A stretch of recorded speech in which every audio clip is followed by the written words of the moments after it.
আসসালামু আলাইকুম। আজকে আমাদের কাছে যে ড্রোনটা আছে এটা হচ্ছে DJI Mini 4K একটা ড্রোন এবং এইটা DJI এর খুবই এন্ট্রি লেভেলের একটা ড্রোন বলা যায়। এই ড্রোনটা আমি প্রায় 230 কিলোমিটারের মতো ফ্লাই করে ফেলেছি অলরেডি। আর এইটা আমি বর্ডার এরিয়া, এয়ারপোর্ট এরিয়া, একদম সমুদ্রের মাঝখানে হাই উইন্ডের মধ্যে, তারপরে একদম ঢাকা শহরের কোলাহলের মধ্যে, গ্রাম সাইডে এটা আমি উড়িয়েছি। এই ড্রোনটাকে আমি মোটামুটি সব ধরনের সিচুয়েশনে ইউজ করে ফেলেছি এবং এইটা নিয়ে আমার অভিজ্ঞতা বেশ ভালো।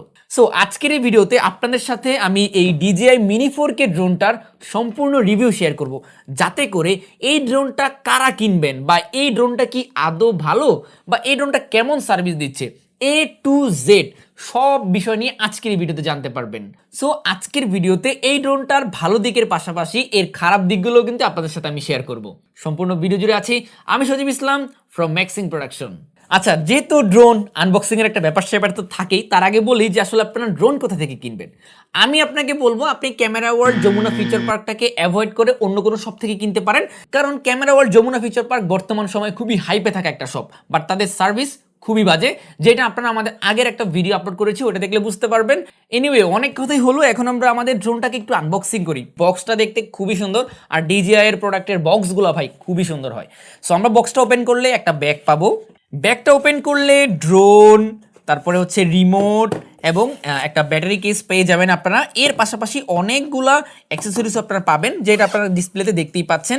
এক্সট্রা কিছু propeller, type C cable table, আরও অনেকগুলো অ্যাক্সেসরিজ আপনারা এটার সাথেই পেয়ে যাবেন এবং তার পাশাপাশি কিছু ডকুমেন্টেশন এবং পেপারস ওয়ার্কও কিন্তু থাকছে। দেখেন আমার হাতে এই ছোট্ট ড্রোনটা, মডেলটা হচ্ছে DJI Mini 4K। দেখতে কিন্তু খুবই ছোটোখাটো, লাইট ওয়েট এবং খুবই সুন্দর। সম্পূর্ণ ড্রোনটাই হচ্ছে প্লাস্টিক বিল্ডের, তবে প্লাস্টিকের কোয়ালিটি কিন্তু খুবই ভালো। এর পাশাপাশি এই ড্রোনটা যেহেতু ছোটোখাটো, এটার ওজন হচ্ছে 249 গ্রাম। তার মানে আপনি যখন এই ড্রোনটা নিয়ে বিভিন্ন দেশে ট্রাভেল করবেন বা বিমানে ট্রাভেল করবেন, কাস্টমসে আপনাকে কোনো ধরনের হ্যাসেল পোহাতে হবে না এই ড্রোনটা নিয়ে। যদি 250 গ্রামের উপরে হয়ে যেত, সেক্ষেত্রে কিন্তু আপনার পারমিশনের একটা ব্যাপার স্যাপার ছিল। সো ওই বিষয়টা কিন্তু এটার মধ্যে পড়বে না। ড্রোনটা দেখতে ছোট মনে হলেও এটার মধ্যে মোটামুটি বেশ ভালো ক্যামেরা ইউজ করা হয়েছে। ক্যামেরা সেন্সরটা হচ্ছে 1/2.3 ইঞ্চির একটা CMO সেন্সর এখানে ইউজ করা হয়েছে, যেটা দিয়ে 4K 30 fps পর্যন্ত ফুটেজ নেওয়া যায় এবং 2.7K তে আবার 60 fps ও নেওয়া যায়। পাশাপাশি 1080pতেও আপনি 60 fps এ ভিডিওটা রেকর্ড করতে পারবেন। এর পাশাপাশি 12 মেগাপিক্সেল আপনি ছবি তুলতে পারবেন এই ক্যামেরাটা দিয়ে। আরেকটা বিষয়, যেটা এখানে যে 3 অ্যাক্সিস গিম্বেলটা ইউজ করা হয়েছে, এইটার পারফরমেন্স কিন্তু খুবই ভালো, যেটা আপনারা দেখতেই পাচ্ছেন। ড্রোনটাকে আমি যতই নাড়াই না কেন, গিম্বেল কিন্তু নড়তেছে না, ক্যামেরার পজিশনকে সে কিন্তু চেঞ্জ করতেছে না। সো গিম্বেলের যে পারফরমেন্সটা, এইটা খুবই ভালো। আচ্ছা, এই ড্রোনটার যে ক্যামেরা আছে এটাকে কিন্তু আপনার ম্যানুয়ালিও কন্ট্রোল করতে পারেন, আবার অটোমেটিক সিলেক্ট করে দিলেও সে সুন্দর মতো করে কিন্তু হোয়াইট ব্যালেন্স, তারপর হচ্ছে যে এক্সপোজার খুব সুন্দরভাবে কন্ট্রোল করে। সো এর যেই এক্সপোজার কন্ট্রোল বা হোয়াইট ব্যালেন্সের যে বিষয়টা, যারা অটোমেটিক ইউজ করেন তাদের জন্য বেশ ভালো সাপোর্ট দিবে। সো নতুন অবস্থায় হচ্ছে যে আপনাকে এর যেই ক্যামেরার অটো মোডটা আছে, এটা আপনাকে বেশ হেল্প করবে, মোটামুটি বেশ ক্লিন ভিডিও আপনারা পাবেন। আমি এখনো মাঝে মধ্যে এটার অটোমেটিক যেই ক্যামেরা সেটিংটা আছে ওইটা ইউজ করি। সো এই ড্রোনটা বর্তমানে পাওয়া যাচ্ছে 52,000 টাকা থেকে শুরু করে 55,000 টাকার মধ্যে পাবেন আপনার এই ড্রোনটা। তো এই যে ভিডিও কোয়ালিটি দেয়, এটা আমার কাছে মোর দেন এনাফ লেগেছে। তো ভিডিও কোয়ালিটি তো আমি আপনাদেরকে দেখাচ্ছি। সো এই ড্রোনটা ক্যামেরা কোয়ালিটির দিক দিয়ে মোটামুটি বেশ ভালো সাপোর্ট আপনাকে দিবে। এর পাশাপাশি এখানে আমরা 3টা ব্যাটারি পেয়ে যাবো, যেহেতু এটা হচ্ছে একটা ফ্লাই মোর কম্বো। সো এখানে আমরা 3টা ব্যাটারি পাবো। এখানে দেখতে পাচ্ছেন যে ব্যাটারিগুলো আছে, এক একটা ব্যাটারি 2250 mAh এর করে। তো এক একটা ব্যাটারি দিয়ে কোম্পানি ক্লেম করছে আপনারা 31 মিনিটের মতো ফ্লাইট টাইম পাবেন। তবে যখন নতুন অবস্থায় থাকবে এত পাবেন না, আপনারা হচ্ছে সর্বোচ্চ 27 মিনিট কি 28 মিনিটের মতো ফ্লাইট টাইম পাবেন। যখন আবার 20% নেমে আসবে, তখন কিন্তু আপনাকে আবার ব্যাক করতে বলবে। সো আপনি এই 2250 mAh ব্যাটারি দিয়ে ধরে রাখেন যে আপনি 25 মিনিটের মতো ফ্লাইট টাইম পাবেন। যখন এই ব্যাটারিগুলোর সাইকেল অনেক বেশি হয়ে যাবে, তখন হয়তো বা একটু ব্যাটারি ব্যাকআপ কমতে পারে। আর 3টা ব্যাটারিকে কিন্তু চার্জ করার জন্য DJI এর একটা হাব দিয়ে দেওয়া হয়েছে, এটা দিয়ে হচ্ছে আপনারা চার্জ করতে পারবেন। আর চার্জিং এর এই পাশ থেকে যদি আপনারা কখনো কোনো ইমার্জেন্সি সিচুয়েশনে পড়ে যান, তখন কিন্তু এখান থেকে যে USB যে আউট পয়েন্টটা আছে, এটা দিয়ে কিন্তু আপনারা আবার ফোনটাকে চার্জ করতে পারবেন যখন ইমার্জেন্সি কোনো সিচুয়েশনে পড়বেন।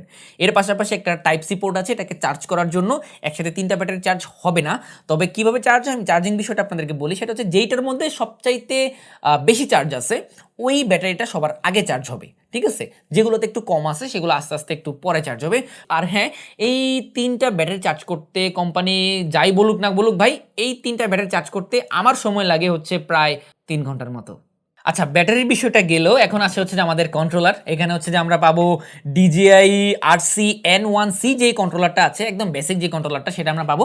এটার মধ্যে কিন্তু কোনো ধরনের ডিসপ্লে নাই এক্সট্রা, তো আপনি আপনার ফোনটাকেই ডিসপ্লে হিসেবে ইউজ করতে হবে এবং DJI এর যে ফ্লাই অ্যাপটা আছে ওইটা দিয়ে আপনাকে সেট আপ করতে হবে। আর রিমোটের মধ্যে কিন্তু বেশ কিছু বাটন আছে। এখানে দেখতে পাচ্ছেন দুইটা জয়স্টিক, একটা দিয়ে উপরে নিচে উঠবে, ডানে বামে ঘুরবে, আরেকটা দিয়ে আপনি ডানে বামে এটাকে মুভ করাতে পারবেন আর কি। আর উপরে একটা ফাংশন বাটন পাবেন এবং এই পাশে ক্যামেরা সুইচ এবং ফটো সুইচের মতো একটা বাটন এখানে পাবেন। এর পাশাপাশি একটা রিটার্ন টু হোম বাটন, তারপর একটা পাওয়ার বাটন আছে। এর পাশাপাশি পিছনের সাইডটাতে আসলে দেখতে পারবেন একটা হুইল আছে। এই হুইলটা দিয়ে হচ্ছে যে ড্রোনের যে গিম্বেলটা আছে ওইটা মুভমেন্ট করানো যায়। এবং এই পাশে যেটা আছে এটা হচ্ছে রেকর্ড বাটন। এবং আপনার ড্রোনকে আপনি সিনেম্যাটিক মোডে চালাবেন বা নাকি নর্মাল মোডে চালাবেন না স্পোর্টস মোডে চালাবেন, এটার জন্য একটা ডেডিকেটেড বাটন এখানে আছে। এবং নিচে দেখতে পারবেন 4টা এলইডি ইন্ডিকেটর আছে, এগুলোতে আপনি বুঝতে পারবেন আপনার ড্রোনটা কি আপনার রিমোটের সাথে কানেক্টেড আছে কিনা। আর নিচের পাশে আসি যদি, তাহলে দেখতে পারবেন একটা টাইপ সি পোর্ট আছে এবং দুইটা চেম্বার আছে। এই চেম্বারের মধ্যে আপনারা এই যে দুইটা স্টিক আছে এগুলো আপনি এখানে স্টোর করে রাখতে পারবেন, যার কারণে এগুলো হারানোর কোনো পসিবিলিটি নেই। আর ডিজাইনটা কিন্তু বেশ সুন্দর। রেঞ্জ কত কিলোমিটার পাবেন সেটা আমি আপনাদেরকে একদম সুন্দর করে বুঝাই দিচ্ছি ভাই। কোম্পানি থেকে ক্লেম করতেছে আপনারা এটা দিয়ে প্রায় 10 কিলোমিটারের মতো রেঞ্জ পাবেন। হ্যাঁ, বাট কখনোই পসিবল না, কখনোই। এই যে N1C যে রিমোটটা আছে, এই রিমোট দিয়ে আপনি 10 কিলোমিটার পর্যন্ত রেঞ্জ কখনোই পাবেন না, সেটা যেই দেশে হোক না কেন। তো DJI Mini 4K এর সাথে যে সেটআপটা আসে, এই সেটআপ দিয়ে আপনি ধরেন সর্বোচ্চ 1.5 কিলোমিটার পর্যন্ত রেঞ্জ পাবেন, সর্বোচ্চ। আমি এই ড্রোনটা ফ্লাই করেছি হচ্ছে যে একদম সর্বোচ্চ বলতে গেলে আমি 1300 মিটার পর্যন্ত এটা নিয়েছিলাম। এরপরে দেখতেছিলাম যে RC যে কানেকশনটা আছে ওইটা, যে মানে রিমোটের যেই নেভিগেশনটা, ওইটা খুবই কমে আসছিল, একদম রেড কালার হয়ে যাচ্ছিল, যার কারণে আমি আর নেইনি। সো যদি আপনি রিমোটটা আপগ্রেড করেন সেক্ষেত্রে রেঞ্জটা একটু বেশি পেতে পারেন, তবে 1300 মিটার আমার কাছে মোর দেন এনাফ, কারণ আমি যেই কাজগুলো করি এর জন্য এত বেশি একটা দূরে নেওয়া লাগে না।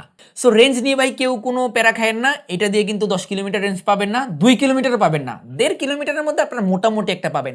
মাঝে মধ্যে দেখবেন 500 মিটারেও ছেড়ে দিচ্ছে, মাঝে মধ্যে দেখবেন 1300 মিটার পর্যন্ত চলে গেছে। সো এইটা হচ্ছে যে ওই সিচুয়েশন অনুযায়ী আপনি যে এরিয়ার মধ্যে উড়াচ্ছেন ওই এরিয়া অনুযায়ী। তবে আমি যদি বলি আপনার 700 থেকে 900 মিটারের মধ্যে একদম মানে স্টেবল একটা কানেকশন পাবেন, এটা আমার এক্সপিরিয়েন্স থেকে আপনাদেরকে বলতেছি আর কি।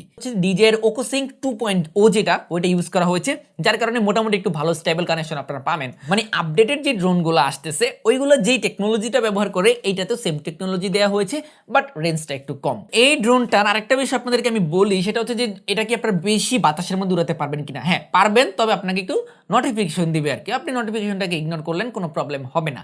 যেমন এটার মধ্যে লেভেল 5 উইন্ড রেসিস্ট্যান্ট করা আছে, তার মানে ধরেন আপনি যদি 38 কিলোমিটার পার আওয়ারের যে বাতাস আছে ওইখানেও কিন্তু আপনি চাইলে এই ড্রোনটাকে ফ্লাই করতে পারবেন। যেমন আমি কিন্তু একদম সমুদ্রে গিয়ে কিন্তু এই ড্রোনটা ফ্লাই করেছি, মাঝ সমুদ্রে, সেখানে কিন্তু জানেন খুব বেশি পরিমাণে বাতাস থাকে।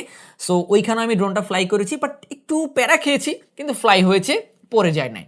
সো মোটামুটি একটু বাতাসের মধ্যে আপনার ড্রোনটাকে ফ্লাই করতে পারবেন, এটা কোনো সমস্যা নেই। আচ্ছা, আরেকটা বিষয় হচ্ছে যে ড্রোনটার মধ্যে কিন্তু জিপিএসও আছে। আপনার ড্রোনটা যদি কখনো হারিয়েও যায় আপনি কিন্তু এটাকে খুঁজে বের করতে পারবেন জিপিএস এর মাধ্যমে। তার পাশাপাশি এটার মধ্যে রিটার্ন টু হোম যে ফিচারটা, ওইটাও কিন্তু দিয়ে দেওয়া হয়েছে। সো যখন আপনার ড্রোনটা আপনি ফ্লাই করবেন তখন অবশ্যই হোম পয়েন্টে আপডেট করে নেবেন। ডিসকানেক্ট হয়ে গেলে দেখবেন আপনার হোম পয়েন্টে ড্রোনটা চলে আসছে। সো এই জিপিএসটা থাকার কারণে কি হয়, কোনো ধরনের কোনো প্রবলেম বা হেসেল আপনার পড়তে হয় না। এই বিষয়টা ভালোই লেগেছে। আমি আমার ফোনটাকে রিমোটের সাথে কানেক্ট করে নিয়েছি এবং DJI ফ্লাই যে অ্যাপ্লিকেশনটা আছে ওইটাও ইনস্টল করে নিয়েছি। অ্যাপ্লিকেশনের যে ইউজার ইন্টারফেসটা, এটা কিন্তু বেশ একদম মিনিমাল রাখা হয়েছে, সবাই সুন্দরভাবে এটাকে ইউজ করতে পারবে, কোনো ধরনের কঠিন কিছু না ভাই। জাস্ট আপনাদের অ্যাকাউন্টগুলো লগ ইন করবেন, লগ ইন করলে আপনি ভিতরে ঢুকে যেতে পারবেন। তো এটার যেই ইউজার ইন্টারফেস সেটা বেশ ভালো। নিচে থেকে হচ্ছে যে আপনি এর যেই shutter, aperture, ISO, white balance সব কিছু আপনি কন্ট্রোল করতে পারবেন, আর সব কিছুই মোটামুটি ডিসপ্লের মধ্যে দেখা যায়। সো কিভাবে আপনারা ড্রোন উড়াবেন এবং এইটার যে ইউজার ইন্টারফেস, এগুলো নিয়ে আমরা আস্তে ধীরে ভিডিও নিয়ে আসবো। আজকে তো জাস্ট আপনাদের সাথে এটার রিভিউটা শেয়ার করতেছি। আচ্ছা, আরেকটা বিষয় বললি, সেটা হচ্ছে এই ড্রোনের যে মোটরগুলো আছে এগুলো কিন্তু একদমই ব্রাশলেস মোটর, তার কারণে পাওয়ারটাও মোটামুটি বেশ ভালো এবং হাই উইন্ডের মধ্যে আপনি উড়াতে পারবেন। আর দেখতেই পাচ্ছেন শব্দটা কিন্তু বেশ জোরালো শব্দ। আমরা যারা ড্রোন লাভার তাদের কাছে ড্রোনের শব্দটাই কিন্তু বেশি ভালো লাগে। তো এটা কিন্তু একটা ব্রাশলেস মোটর, যার কারণে আপনি স্টেবিলিটিও মোটামুটি ভালো পাবেন এবং এটা অনেক দূরে গেলেও আপনি আওয়াজ পাবেন, যেমনটা আর কি আমি পাচ্ছি। আচ্ছা, আরেকটা মজার বিষয় বলি, সেটা হচ্ছে যে দেখেন ড্রোনটা কিন্তু একদম ছোটখাটো ভাই, আমার এক হাতের মধ্যে ক্যারি হচ্ছে, আমি চাইলে এটা পকেটেও কিন্তু ক্যারি করতে পারি। সো ড্রোনটা ফোল্ড করলে একদম ছোটখাটো হয়ে যায়, আর আনফোল্ড করা একদম ইজি। জাস্ট উপরের যে পাউচটা আছে ওইটা জাস্ট খুলে ফেলবেন, হ্যাঁ, তারপরে হচ্ছে যে এই যে আমরা এভাবে জাস্ট ড্রোনটাকে আনফোল্ড করে ফেললাম, আনফোল্ড করার পরে এটা মনে হয় যে না এইটা একটা ড্রোন বা এইটা একটু দূরে বাড়ানো যাবে। এছাড়া মনে হয় যে এটা খুবই ছোটখাটো একটা জিনিস, বেশি একটা ভালো লাগে না আর কি, যখন খুলবেন বেশ ভালো লাগে। আচ্ছা, এই ড্রোনটার মোটামুটি সবকিছু আপনাদেরকে বললাম, তবে ওভারঅল একটা কনক্লুশন দিব আপনাদেরকে। তার আগে আমি বলি যে এই ড্রোনটার কিছু খারাপ দিক আমি পেয়েছি। যেমন এটা কোনো কোনো জায়গায় দেখা যাচ্ছে যে আপনার 500 মিটারের মধ্যেই না ডিসকানেক্ট হয়ে যাচ্ছিল। এখন ডিসকানেক্ট হলে কিন্তু ভাই আর ভয়ের কিছু নাই, এটা অটোমেটিক্যালি একটু পরে আবার কানেক্টেড হয়ে যাচ্ছিল। কিন্তু আপনি শ্যুট নিচ্ছেন, শ্যুট নেওয়ার মাঝে এটা ডিসকানেক্ট হয়ে যাচ্ছে, বিষয়টা আসলে বেশি একটা ভালো না। আর এটা যে শুধু আমি একা পাচ্ছি এরকম না, এটা অনেকেই পাচ্ছে, এই বিষয়টা খারাপ লাগছে। এর পাশাপাশি এই ড্রোনটার যেই লো লাইট যে পারফরমেন্স, এটা কিন্তু খুবই বাজে। মানে এটা দিয়ে আপনি লো লাইটে যদি সান কমে যায় ভাই, কখনোই এটাতে ভিডিও করতে পারবেন না আপনি, অবস্থা খুবই খারাপ, খুবই ভয়াবহ। বাট সান পেলে কিন্তু এটা একদম মাথা নষ্ট লেভেলের ফুটেজ আপনাকে দিবে। এরপরে আরেকটা বিষয় আমার কাছে ভাল লাগে নাই, সেটা হচ্ছে যে আপনি যখন ড্রোনটাকে একদম স্টেবল জায়গার মধ্যে দাঁড় করায় রাখবেন, যদি একটু বেশি বাতাস হয় না তাহলে ড্রোনটা আর কি আপনার জায়গার মতো থাকে না, একটু ডানে সরে যাচ্ছে বা একটু বামে সরে যাচ্ছে, একটু পিছনে চলে যাচ্ছে, সে তার জায়গা মতো থাকতেছে না। এইটা হচ্ছে যে যেহেতু ড্রোন একটা মিনি সিরিজের ড্রোন, যার কারণে হয়তো এরকম হইতে পারে বা আদার্স কোনো ইস্যু থাকলেও থাকতে পারে, একদম স্টেবল জায়গাতে এটা দাঁড়িয়ে থাকে না। এই বিষয়টা আমার কাছে একটু খারাপ লাগছে। আরেকটা বিষয় হচ্ছে যে এইটার মধ্যে কিন্তু কোনো অপটিক্যাল অ্যাভয়েডেন্স সেন্সর নাই, তার মানে আপনি যখন এটাকে উড়াবেন, যদি কোনো জায়গায় সামনে কিছু পড়ে যায় তাহলে কিন্তু সেটা সে সেন্স করতে পারবে না, মেরে দিবে এবং কি ক্র্যাশ হয়ে যাবে, ড্রোনটা ভেঙে চুরে শেষ। সো এই অপটিক্যাল অ্যাভয়েডেন্স সেন্সরটা কিন্তু এটার মধ্যে নেই, শুধুমাত্র পিছনে দুইটা ল্যান্ডিং সেন্সর দেওয়া আছে, এগুলো দিয়ে হচ্ছে আপনি ল্যান্ড করাতে পারবেন আর কি। আরেকটা বিষয় যেটা ভালো লাগে না সেটা হচ্ছে যে এই ড্রোনটা ভাই এটা প্রচুর পরিমাণে হিট হয়, হিটিং ইস্যু আছে। তবে হিট হলে কিন্তু আবার প্রবলেম হয় না, বাট যখন এটা উড়ে আকাশে যখন উড়বে তখন আবার মোটামুটি ঠান্ডা থাকে।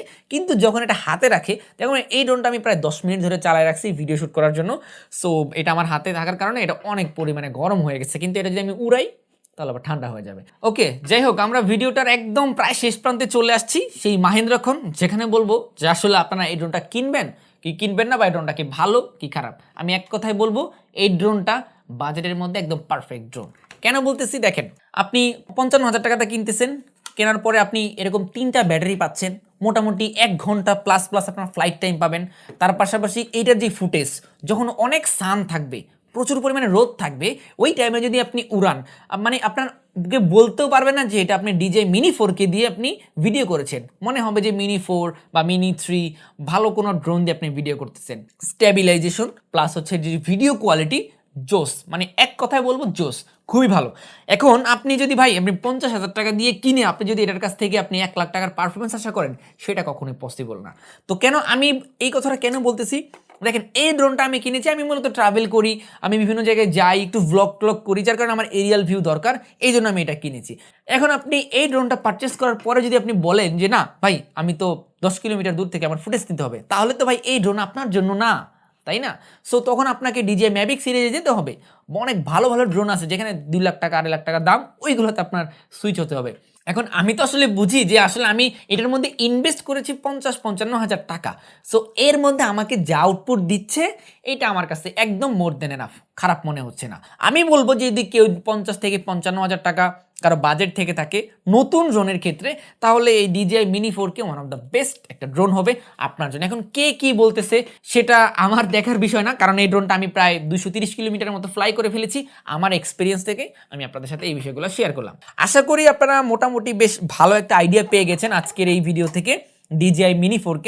সো আমাদের আজকে ড্রোনের রিভিউটা আপনাদের কাছে কেমন লাগছে সেটা আপনারা অবশ্যই কমেন্টে কমেন্ট করে জানাবেন, এবং আমরা চেষ্টা করব ড্রোনের আরও বেশ কিছু ভিডিও নিয়ে আসার জন্য। আর যদি আমাদের কাছে নতুন ড্রোন আসে তাহলে তো রিভিউ আপনাদের সাথে দিবই।